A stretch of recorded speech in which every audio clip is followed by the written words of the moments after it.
Hello students, मैं आपका दोस्त एंड होस्ट निशांत गोयल स्वागत करता हूं आप सभी का वेद स्टडी ग्रुप के इस यूट्यूब चैनल पे।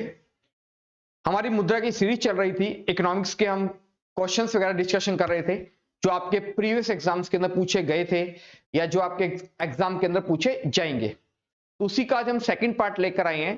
टैक्स से रिलेटेड जो भी हमारे इंपॉर्टेंट क्वेश्चंस बनते हैं एग्जाम के पॉइंट ऑफ व्यू से, वो हम आज डिस्कशन करेंगे। तो हमारे सामने पहला क्वेश्चन आता है हमारी स्क्रीन पर, निम्न में से कौन जीएसटी का एक भाग नहीं है? Which of the following is not a part of GST? GST हमने देखा था goods and service tax. GST की बात करें तो जीएसटी होता है तीन प्रकार का। एक होता है GST CGST, SGST and IGST. तीन ही प्रकार का होता है जीएसटी। एक होता है इंटर स्टेट और एक होता है इंट्रा स्टेट। ध्यान रखने की चीज, सीजीएसटी की फुल फॉर्म होती है central goods and service tax. CGST होता है central goods and service tax. SGST होता है state goods and service tax. And IGST होता है integrated goods and service tax. Full form भी आपको मैंने बता दिए तीनों। सीजीएसटी होता है central goods service tax, SGST होता है state goods service tax and IGST होता है integrated goods and service tax. इसमें आपको यह ध्यान रखना है सीजीएसटी और एसजीएसटी, सीजीएसटी एंड एसजीएसटी यह जो लगता है वो एक ही स्टेट के अंदर लगता है। एक ही स्टेट में कौन सा टैक्स लगता है? CGST and SGST. और दो स्टेट्स के बीच में कौन सा टैक्स अप्लाई होता है? तो वो होता है आईजीएसटी। ध्यान रखना है, दो स्टेट्स के बीच में कौन सा टैक्स होता है? आईजीएसटी होता है। तो इस क्वेश्चन का राइट आंसर होगा ऑप्शन नंबर सी, जीजीएसटी। जीजीएसटी नाम से कोई भी टैक्स नहीं होता है, कोई टाइप नहीं है जीएसटी का। तो इस क्वेश्चन का राइट आंसर है option number C. Next question की बात करें, निम्न में से कौन सा जीएसटी का सही पूर्ण रूप है? जीएसटी की फुल फॉर्म क्या है? Which of the following is the complete correct complete form the of GST? तो जीएसटी की फुल फॉर्म है गुड्स एंड सर्विस टैक्स। ध्यान रखना है, वस्तु और सेवा कर, वस्तु एंड सेवा कर, गुड्स एंड सर्विस टैक्स। अगर आपको इन क्वेश्चंस के आंसर आते हैं तो आप साथ साथ उन्हें कमेंट बॉक्स में कमेंट भी करते रहिए ताकि आपको अपनी तैयारी का पता चलेगा। और लास्ट के अंदर आप चेक करना कि मैंने कितने क्वेश्चन सही किए हैं और कितनों के आंसर गलत हैं। ठीक है, तो अपने आप का जजमेंट करते रहिए। तो इस क्वेश्चन का राइट आंसर है option number C, goods and service tax. Next question की बात करें, जीएसटी के लिए कौन सा संविधान संशोधन बिल संसद में प्रस्तुत किया गया? Which the Constitution Amendment Bill for GST was presented in Parliament? तो जीएसटी के लिए हमारे संविधान के अंदर कौन सा बिल प्रस्तुत किया गया था? तो संविधान में जो बिल प्रस्तुत किया गया था वो कौन सा बिल था? 122वां बिल क्या किया गया था? प्रस्तुत किया गया था। याद आ रहा होगा, मैंने आपको एक चीज दिखाई थी, बताया था कि अगर आपको स्कूल कॉलेज में पढ़ते हो तो स्कूल के अंदर आपको मैडम ने एक रूल बनाया हुआ है कि अगर आप जब भी कोई हॉलीडे लेते हो, जब भी आप कोई छुट्टी करते हो, तो आपको एप्लीकेशन देनी क्या है? कंपलसरी है, जरूरी है। उसी प्रकार से अगर आपको कोई हमारे संविधान के अंदर, हमारे कॉन्स्टिट्यूशन के अंदर कोई चेंजमेंट करना है तो हमारे पार्लियामेंट के अंदर आपको क्या लाना पड़ता है? बिल लाना पड़ता है। तो कौन से नंबर का बिल लेकर आए थे हम जीएसटी से रिलेटेड? तो इस क्वेश्चन का राइट आंसर है ऑप्शन नंबर डी, 122वां। ऑप्शन नंबर डी है 122वां। हाँ, क्या लेकर आए थे हम? बिल लेकर आए थे हमारे कॉन्स्टिट्यूशन के चेंजमेंट के लिए संसद के अंदर, पार्लियामेंट के अंदर। तो इस क्वेश्चन का राइट आंसर है option number D, 122। Next question की बात करें, जीएसटी परिषद में सदस्यों की कुल संख्या कितनी होती है? बहुत बार क्वेश्चन पूछा गया है ये कि जीएसटी काउंसिल में टोटल मेंबर कितने होते हैं? तो जीएसटी काउंसिल के अंदर टोटल 33 मेंबर होते हैं, टोटल 33 सदस्य होते हैं विद चेयरमैन। ये भी आपको ध्यान रखना है, जीएसटी काउंसिल के अंदर टोटल 33 मेंबर्स होते हैं विद चेयरमैन, ये भी ध्यान रखना है। और जीएसटी की चेयरमैन, जीएसटी की जो अध्यक्ष होते हैं वो कौन होते हैं? फाइनेंस मिनिस्टर होती हैं। जो भी एट प्रेजेंट भारत देश की वित्त मंत्री होगा या होगी, वही जीएसटी का क्या होता है? अध्यक्ष होता है, चेयरमैन होता है। तो उसको इंक्लूड करते हुए जीएसटी काउंसिल में टोटल 33 मेंबर होते हैं। तो इस क्वेश्चन का राइट आंसर है option number D, 33। Next question की बात करें हमारे सामने, ये रहा फिफ्थ क्वेश्चन हमारी स्क्रीन पर। भारत में जीएसटी लागू करने का सुझाव किस कमेटी ने दिया? कौन सी कमेटी की सिफारिश पर भारत देश के अंदर जीएसटी की स्थापना की गई थी?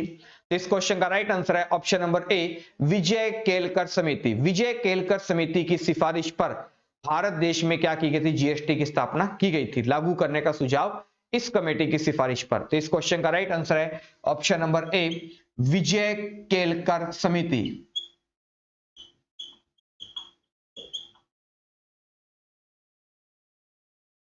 नेक्स्ट क्वेश्चन की बात करें तो, और इसमें ऑप्शन भी आपको लिखे हुए हैं, तो मैं आपको ऑप्शन के अकॉर्डिंग बता देता हूं ताकि आपको और चीजें क्लियर हो जाए।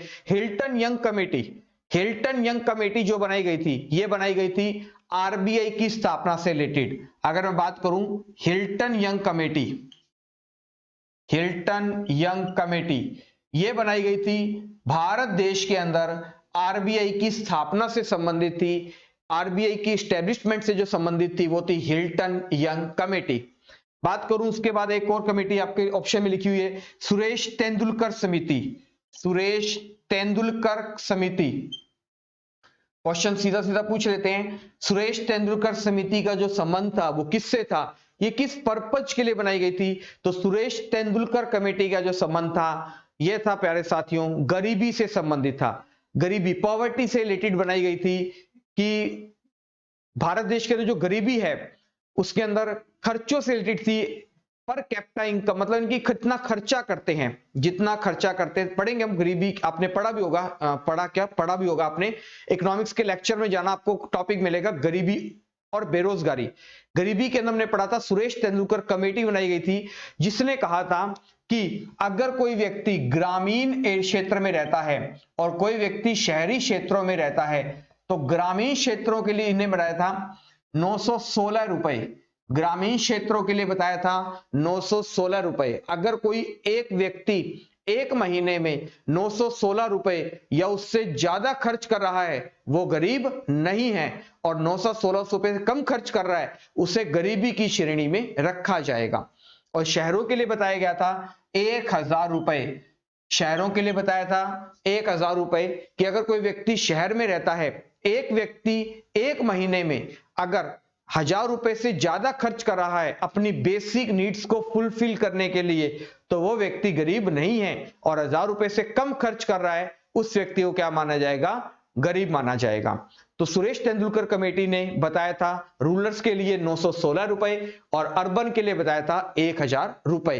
तो सुरेश तेंदुलकर कमेटी का जो संबंध था ये किससे था? ये संबंधित थी, गरीबी से संबंधित थी। नेक्स्ट है रथ डाडेकर कमेटी, आपको याद आ रहा हो रथ डाडेकर कमेटी का संबंध किससे था? इसका संबंध भी गरीबी से संबंधित थी, जिसने कैलोरी के आधार पर क्या बताया था? गरीबी का कैलकुलेशन की थी, वो थी रथ डाडेकर कमेटी। तो जीएसटी पूछा गया तो जीएसटी थी विजय केलकर कमेटी से संबंधित। हिल्टन यंग कमेटी का संबंध था आरबीआई की स्थापना से संबंधित। सुरेश तेंदुलकर समिति थी, ये थी हमारी गरीबी से संबंधित। रथ डाडेकर समिति थी, ये भी हमारी गरीबी से संबंधित थी। सुरेश तेंदुलकर ने खर्चे को आधार मानकर क्या किया था? गरीबी की कैलकुलेशन करी थी। रथ डाडेकर ने कैलोरी को बेस मानकर गरीबी की कैलकुलेशन की थी। नेक्स्ट क्वेश्चन की बात करें, क्वेश्चन नंबर 6 कि भारतीय संविधान के किस अनुच्छेद में जीएसटी परिषद का वर्णन किया गया है? Which article of the Indian constitution describes the GST council? तो इस क्वेश्चन का राइट आंसर है आर्टिकल 279A। 279A अनुच्छेद के अंदर जीएसटी परिषद, जीएसटी काउंसिल के बारे में हमें डिफाइन किया गया है। तो इस क्वेश्चन का याद रखना है साथियों, राइट आंसर है आर्टिकल 279A। ऑप्शन का इसका आंसर है बी, आर्टिकल 279A। जीएसटी से संबंधित है। नेक्स्ट क्वेश्चन की अगर बात करें हम, भारत में जीएसटी कब लागू हुआ? काफी बार क्वेश्चन पूछा गया है, भारत में जीएसटी कब लागू किया गया था? तो भारत में जीएसटी आया था 1 जुलाई 2017 को। इस क्वेश्चन का राइट आंसर है ऑप्शन नंबर ए। देखिए ये क्या हुआ था कि हमारे भारत देश के अंदर अगर आप सभी की बात करो तो आपने भूकंप देखे थे। एक भूकंप आया था हमारे पूरे भारत देश के अंदर, वो भूकंप आया था, वहां बड़ी परले आई थी, वो परले आई थी 8 नवंबर 2016 को। एक बहुत विनाशकारी भूकंप आया था, याद होगा। और इस भूकंप का, इस ईथरनेट का जो नाम था वो था नोटबंदी थी, याद आ रहा होगा। विमुद्रीकरण था, डीमोनेटाइजेशन था। ये ऐसा भूकंप आया था जिससे पूरे इंडिया की अर्थव्यवस्था को जिसने हिलाकर रख दिया था, ये सभी को याद होगा। जी हां साथियों, आज रात 8 बजे से बाद आपके जो क्या थे 12 बजे के बाद 500 और 1000 रुपए के नोट क्या हो जाएंगे, बैन हो जाएंगे। ये एक भूकंप से तो हम उबरने ही वाले थे, बाहर निकलने ही वाले थे कि अगले साल, अगला साल कौन सा आया, 2017 आया, याद आया 2017 आया।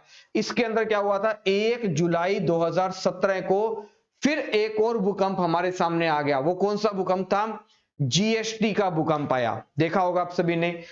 तो जीएसटी भारत देश में कब लागू किया गया था, 1 जुलाई 2017 को किया गया था। और 8 नवंबर 2016 को हमारे भारत देश में क्या हुई थी, नोटबंदी की गई थी।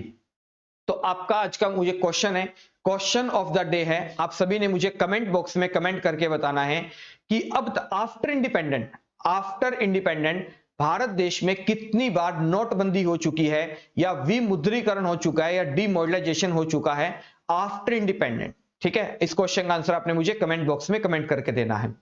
और भारत में जीएसटी कब लागू हुआ, 1 जुलाई 2017 को। इस क्वेश्चन का राइट आंसर है 1 जुलाई 2017 को। नेक्स्ट क्वेश्चन की बात करें, जीएसटी रजिस्ट्रेशन नंबर में कुल कितने डिजिट्स होते हैं? How many digits are there in GST registration number? अब देखिए क्या है, आपको बात करनी है, मोबाइल आप सभी के पास है। अगर आपको बात करनी है तो आपको एक सिम लेनी पड़ती है। सिम का मतलब आपको मोबाइल का नंबर लेना पड़ता है। ठीक है, हर एक मोबाइल के अपने डिजिट होती हैं। तो मोबाइल नंबर में कितनी डिजिट होती हैं? तो आप सभी को पता है मोबाइल नंबर में डिजिट होती है हमारी 10 डिजिट होती है, 10 डिजिट होती है। फिर आपको देखा होगा हमारे भारत देश के अंदर आया कि वन नेशन वन कार्ड, एक स्कीम चलाई कि एक देश है तो एक ही आपकी आइडेंटिटी होनी चाहिए, एक ही आपका पहचान होनी चाहिए। वो लेकर आए हम आधार कार्ड। आधार कार्ड, आधार कार्ड में कितनी डिजिट होती है प्यारे प्यारे साथियों, 12 डिजिट होती है। आधार कार्ड में कितनी डिजिट होती है, 12 डिजिट होती है। फिर इसके बाद आता है आईएफएससी। आईएफएससी ये इंपॉर्टेंट है, कई बार पूछा गया, बैंकिंग के पॉइंट ऑफ व्यू से इंपॉर्टेंट है, क्योंकि आईएफएससी क्या होता है, इंडियन फाइनेंस सिस्टम कोड होता है। हर शहर के अंदर बैंक होते हैं, क्या एक ही बैंक होता है? एसबीआई की बात करते हैं, पंजाब नेशनल बैंक की बात करते हैं, क्या एक सिटी के अंदर, दिल्ली के अंदर क्या एक ही एसबीआई बैंक है? आप कहोगे नहीं सर, बहुत सारे होते हैं, अलग अलग एरियाज के अंदर काफी सारे बैंक होते हैं। तो एक बैंक तो है एसबीआई, लेकिन उसकी एक सिटी के अंदर ब्रांचेस काफी सारी होती हैं, है ना। तो उन ब्रांचेस को एक पर्टिकुलर कोड दे दिया जाता है कि वो जो बैंक है उस ब्रांच का कोड क्या है। तो आईएफएससी का मतलब क्या होता है, उस बैंक का ब्रांच कोड क्या है, मतलब उस बैंक का कोड क्या है। आईएफएससी कोड होता है कि उससे पहचाना जाता है कि आपका जो अकाउंट है वो कौन सी ब्रांच का अकाउंट है, कौन से बैंक का है और कौन सी ब्रांच का अकाउंट है। पहली चीज तो आईएफएससी की फुल फॉर्म देख लीजिए, Indian finance system code. Indian finance system code IFSC होता है। आईएफएससी कोड में कितनी डिजिट होती है, तो आईएफएससी कोड में 11 डिजिट होती है, ध्यान रखना है। आईएफएससी कोड में 11 डिजिट होती हैं। 11 डिजिट भी आपको ध्यान रखना है, जैसे SBI N0331144। टोटल कितनी डिजिट है, काउंट कर लीजिए इनको, 1 2 3 4 5 6 7 8 9 10 11 है। इसमें आपको ये ध्यान रखना है, फर्स्ट 4 डिजिट हमेशा क्या बताएगी आपको, बैंक का नेम बताएंगी। पहले 4 डिजिट आपको हमेशा क्या बताएंगे, बैंक का नेम। कन्फर्म है, फिक्स होता है, first 4 digit defined to bank name, पहले 4 डिजिट होते बैंक का नेम बताते हैं। अब ये कंफ्यूजन रहती है कि ओ है या जीरो है ना। तो फिफ्थ हमेशा, 4 के और 5वां नंबर है, फिफ्थ हमेशा क्या होगा, जीरो होता है। ध्यान रखना है, 5वीं डिजिट जो होगी वो हमेशा क्या होती है, जीरो होती है। एंड लास्ट के 6 डिजिट हमें क्या बताते हैं, ब्रांच कोड के बारे में बताते हैं। तो आईएफएससी कोड, आपको अकाउंट नंबर तो पता है, किसी ने कहा कि मेरा अकाउंट नंबर है, इस अकाउंट में पैसे ट्रांसफर कर दीजिए। अब आपने करने के लिए अकाउंट नंबर तो बता दिया उसने, अब कौन से बैंक में है, कौन सी ब्रांच में करने हैं, तो उसके लिए हम उससे क्या पूछते हैं, आईएफएससी कोड पूछते हैं। हर बैंक का, हर ब्रांच का अपना एक आईएफएससी कोड अलग अलग होता है। आईएफएससी होता है इंडियन फाइनेंस सिस्टम कोड। कितने डिजिट का होता है प्यारे साथियों, 11 डिजिट का होता है।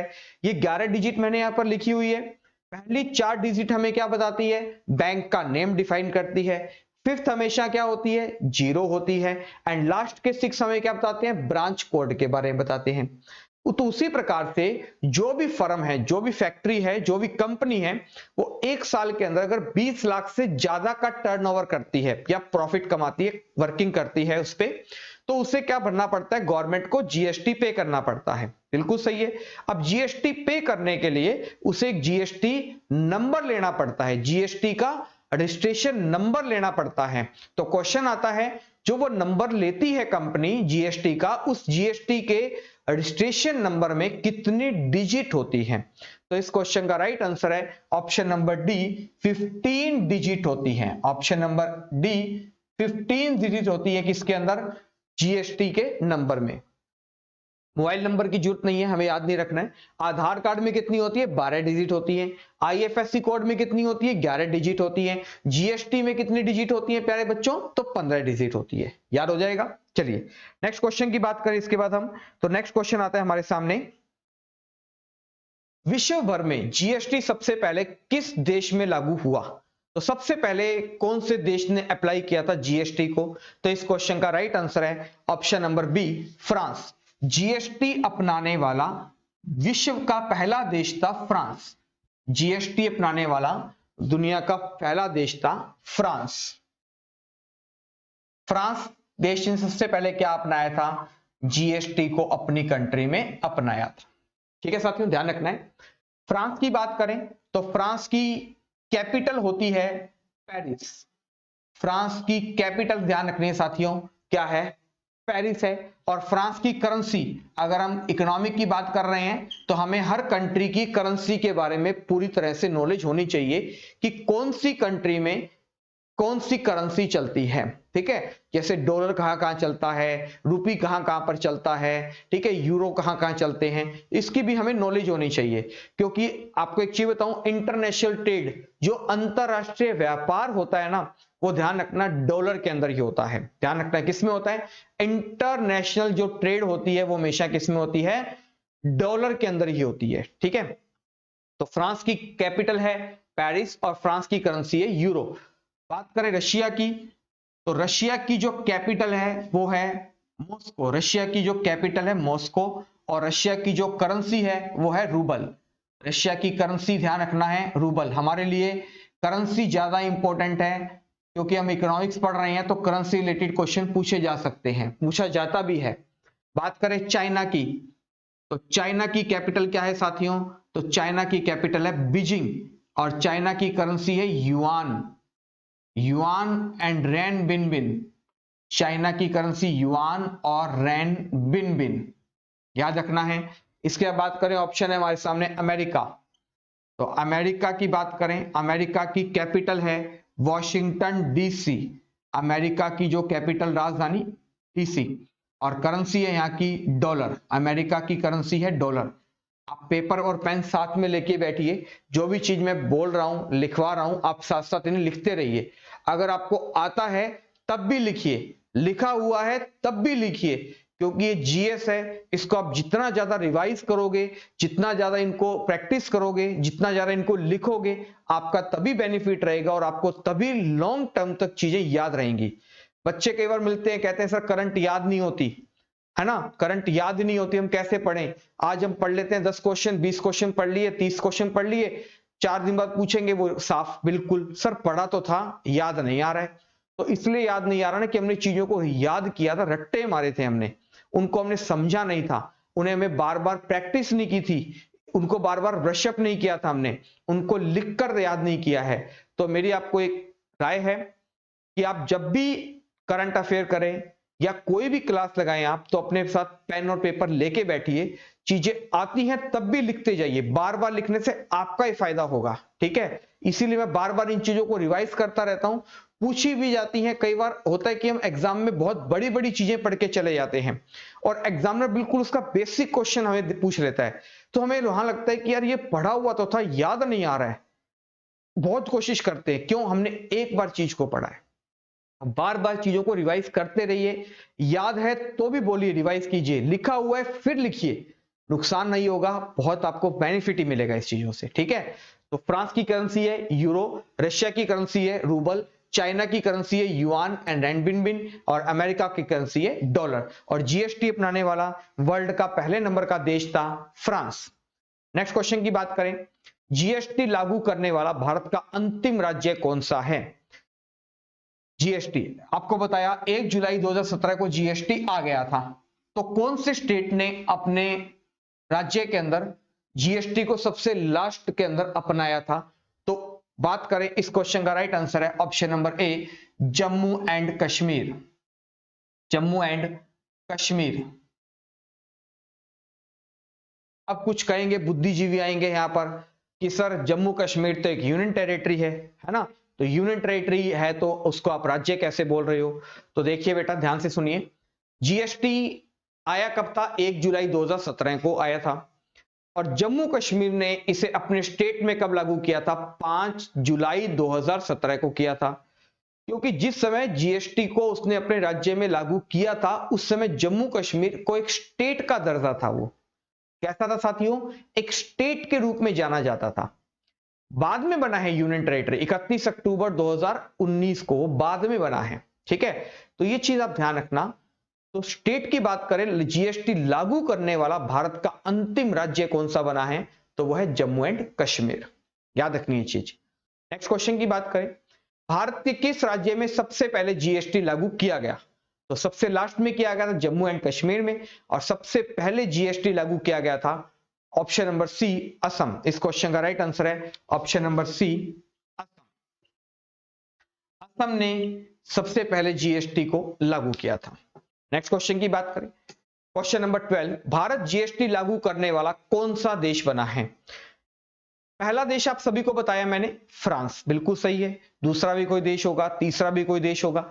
इंडिया ने जब जीएसटी को अपनाया था, कब अपनाया था? 1 जुलाई 2017 को अपनाया। तो इंडिया जो था वो जीएसटी को अपनाने वाला कौन से नंबर का देश बना है? कोई तो ऐसा नंबर रहा होगा जब इंडिया ने उसे अपनाया होगा और इंडिया को वो नंबर मिला होगा। तो इंडिया जीएसटी को अपनाने वाला 161वां देश बना है। ध्यान रखना है, ये क्वेश्चन भी एग्जाम का क्वेश्चन है, बहुत बार पूछा गया है।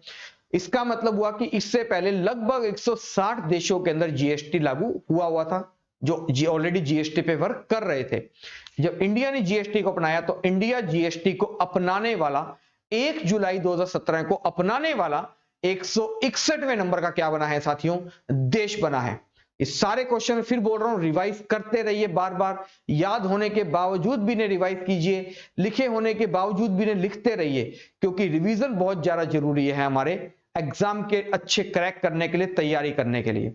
और हमारी पूरी टीम प्रयास करती है आपके लिए बढ़िया कंटेंट, बढ़िया क्वेश्चन, और आपको यहां से आपके दिल्ली पुलिस, आपके UPSC, PCS, Bihar selection commission की बात करें, या इसके अलावा अगर बात करें एनटीपीसी का एग्जाम आने वाला है, एसएससी के एग्जाम की बात करें, आपके हर एग्जाम्स के अंदर क्वेश्चन आपको जरूर देखने को मिलेंगे यहां से।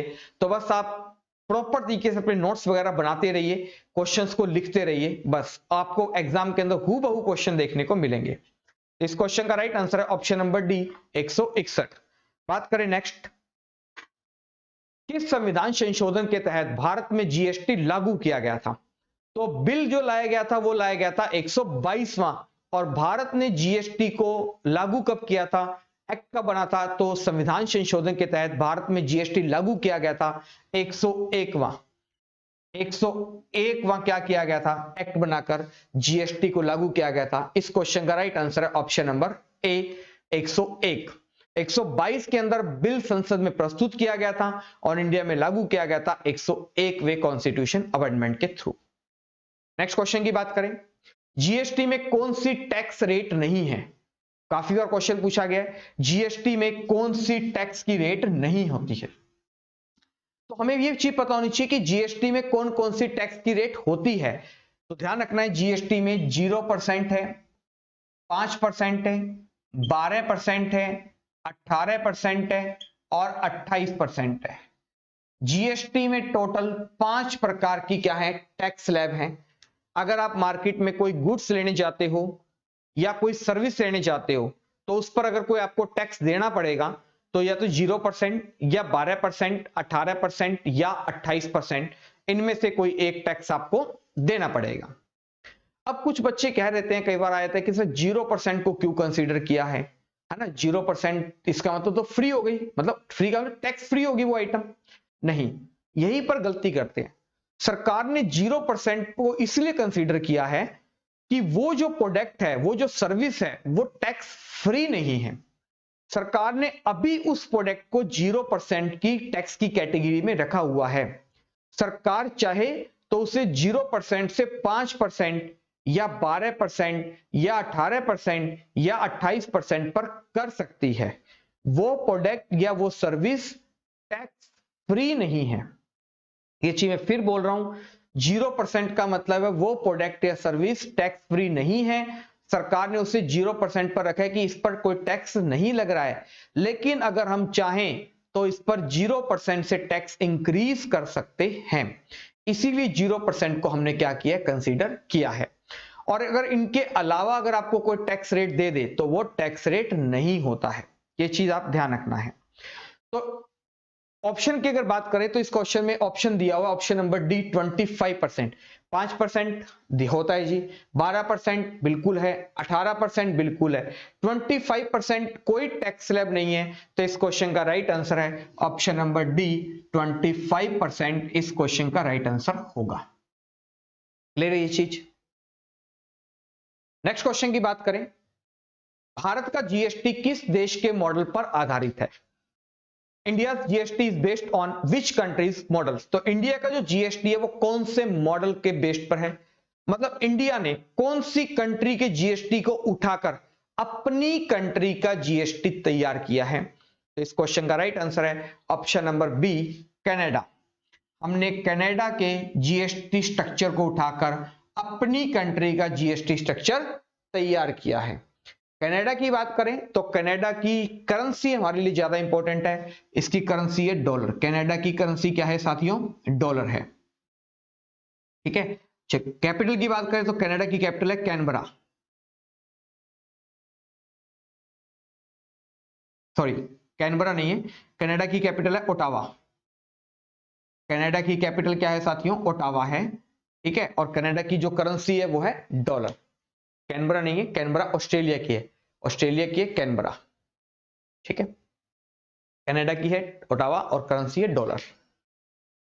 फ्रांस की आपको मैंने बता ही दिया, फ्रांस की कैपिटल है पेरिस और करेंसी है यूरो। कनाडा की है ओटावा, करेंसी है इसकी डॉलर। अमेरिका की कैपिटल है वॉशिंगटन डीसी और करेंसी है डॉलर। साउथ अफ्रीका की कैपिटल है कैपटाउन और प्रिटोरिया और करेंसी है वहां की रैंड। नेक्स्ट क्वेश्चन की बात करें कि जीएसटी के ब्रांड एम्बेसडर कौन है? तो who is the brand ambassador of GST? तो जीएसटी को प्रमोट कौन करते हैं? जीएसटी के ब्रांड एम्बेसडर हैं अमिताभ बच्चन, जिन्हें बिग बी के नाम से भी जाना जाता है। नेक्स्ट क्वेश्चन की बात करें, क्वेश्चन नंबर 17, जीएसटी किस प्रकार का टैक्स है? तो आपको बताया था टैक्स होता है दो प्रकार का। फर्स्ट होता है डायरेक्ट प्रत्यक्ष कर और एक होता है इनडायरेक्ट अप्रत्यक्ष कर। डायरेक्ट टैक्स ऐसा टैक्स होता है जो हम किसी को पास आउट नहीं कर सकते, हम पर अप्लाई किया है तो हमें ही उसे देना पड़ेगा। एक होता है इनडायरेक्ट टैक्स अप्रत्यक्ष कर, ऐसा टैक्स जो हम किसी को पास आउट कर सकते हैं, लगाया किसी और पर जाता है, पे कोई और करता है। जैसे सरकार ने जीएसटी टैक्स लगा दिया किस पर लगाया टैक्स? लगाया होटल वाले पर लगाया होटल वाले पर। लेकिन होटल वाले ने, हम खाना खाने के लिए गए, हम रूम के लिए गए, तो हमने जो रूम लिया या खाना खाया उसके अंदर उसने टैक्स को जोड़ दिया। लगाया गया था होटल वाले पर, वसूला किससे गया है? हमसे। तो ऐसा टैक्स जो लगाया किसी और पर जाता है, वसूला किसी और से जाता है, या ऐसा टैक्स जो हम किसी को पास आउट कर सकते हैं, वो होता है इनडायरेक्ट टैक्स। तो जीएसटी एक इनडायरेक्ट टैक्स है। अगर आप कोई गुड्स लेकर आओगे, अगर आप कोई सर्विस लेते हो, तभी आपको जीएसटी पे करना है, ठीक है, अदरवाइज नहीं देना है। डायरेक्ट टैक्स आपको पता होगा इनकम पे लगता है। अगर आपकी इनकम 5 लाख रुपए उससे ज्यादा है तो आपको टैक्स पे करना ही पड़ेगा, ठीक है। लेकिन इनडायरेक्ट टैक्स, जैसे टोल टैक्स की बात करें, है ना, अगर आप टोल नाके से गुजरोगे, नेशनल हाईवे से गुजरोगे, तभी तो आपको टोल टैक्स देना पड़ेगा ना, अदरवाइज तो नहीं देना पड़ेगा। अगर मैं हॉस्पिटल में जाऊंगा, कोई इलाज लेता हूं, ट्रीटमेंट लेता हूं, ठीक है, या होटल में जाता हूं, कोई फूड लेता हूं, तो सर्विस ले रहा हूं, मूवी देखने के लिए जा रहा हूं, एंटरटेनमेंट के लिए जा रहा हूं, तो वहां पर कोई सर्विस ले रहा हूं, तभी आपको टैक्स पे करना है। तो जीएसटी एक इनडायरेक्ट टैक्स है, अप्रत्यक्ष कर है। इस क्वेश्चन का राइट आंसर है ऑप्शन नंबर बी, अप्रत्यक्ष कर, इनडायरेक्ट टैक्स। जीएसटी परिषद का अध्यक्ष कौन होता है? आपको मैंने अभी बताया, जीएसटी परिषद का जो चेयरमैन होता है काउंसिल का, वो होता है फाइनेंस मिनिस्टर। जो भी एट प्रेजेंट देश का वित्त मंत्री होगा या होगी, वही जीएसटी काउंसिल का चेयरमैन होता है। अगर क्वेश्चन आपसे ये पूछ ले कि जीएसटी काउंसिल के पहले चेयरमैन कौन थे, फर्स्ट चेयरमैन थे इसके अरुण जेटली जी थे, क्योंकि उन्हीं के टाइम के अंदर जीएसटी क्या किया गया था, भारत देश में लागू किया गया था। और जीएसटी के फर्स्ट चेयरमैन कौन थे? फाइनेंस मिनिस्टर अरुण जेटली जी थे। तो अरुण जेटली क्या थे? पहले चेयरमैन भी थे। तो यहां से क्वेश्चन अगर मैं आपसे पूछूं, आपका एक क्वेश्चन और है, आज का क्वेश्चन ऑफ द डे है, आप सभी ने मुझे उसका आंसर कमेंट बॉक्स में कमेंट करके देना है। क्या क्वेश्चन है कि 1 जुलाई 2017 को जीएसटी क्या किया गया था, लागू किया गया था। तो आप मुझे यह बताइए कि जब जीएसटी भारत देश में लागू किया गया, उस समय भारत के राष्ट्रपति कौन थे? इस क्वेश्चन का आंसर आप मुझे कमेंट बॉक्स में कमेंट करके दीजिएगा कि 1 जुलाई 2017 को जब जीएसटी लागू किया गया, उस समय भारत के राष्ट्रपति, प्रेसिडेंट कौन थे? इसका आपने मुझे आंसर देना है। और इस क्वेश्चन का राइट आंसर है option number C, finance ministry. Next question की बात करें, जीएसटी डे कब बनाया जाता है?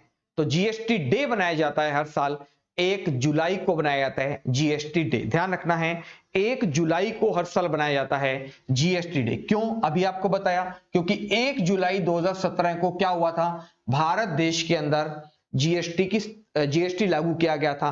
तो 1 जुलाई को क्या बनाया जाता है हर साल? जीएसटी डे बनाया जाता है। इसी के साथ 1 जुलाई को हर साल एसबीआई डे भी बनाया जाता है, स्टेट बैंक ऑफ इंडिया, क्योंकि 1 जुलाई 1955 को क्या किया गया था, स्टेट बैंक ऑफ इंडिया का गठन किया गया था और इंपीरियल बैंक ऑफ इंडिया से नाम चेंज कर क्या रखा गया था, एसबीआई किया गया था। तो SBI, state bank of India day बनाया जाता है 1 जुलाई को ही बनाया जाता है, ठीक है। तो ये भी आपको ध्यान रखना है, जीएसटी डे 1 जुलाई को। नेक्स्ट क्वेश्चन की बात करें, विश्व में जीएसटी सर्वप्रथम कब लागू हुआ? अभी मैंने आपको बताया था कि जीएसटी सबसे पहले आया था फ्रांस के अंदर, तो कभी तो आया होगा, वो कौन सा एक साल था, वर्ष था, जब उस कंट्री ने जीएसटी को अपनाया? तो सबसे पहले जीएसटी अपनाया गया था फ्रांस के अंदर। कब आया था? 1954 में सबसे पहले जीएसटी आया था, ध्यान रखना है। तो इसी के साथ इंडिया पहले नंबर का देश था, फ्रांस, जिसने 1954 में जीएसटी अपना लिया था। भारत ने जब जीएसटी अपनाया तो भारत बना था 161वां देश, और भारत में जीएसटी कब आया था? 1 जुलाई 2017 को लाया गया था। आई होप आपको सही में आए होंगे सारे क्वेश्चंस। आप इनके एक बार रिवीजन कर लेना, आपको ये क्वेश्चन एग्जाम में देखने को मिलेंगे हूबहू, किसी ना किसी तरीके से घुमा फिरा कर। तो आज की क्लास में आपके लिए इतना ही। नेक्स्ट क्लास में हम कुछ और नए क्वेश्चन से आपकी कंटिन्यू हम क्लास करेंगे। तब तक के लिए थैंक यू स्टूडेंट्स।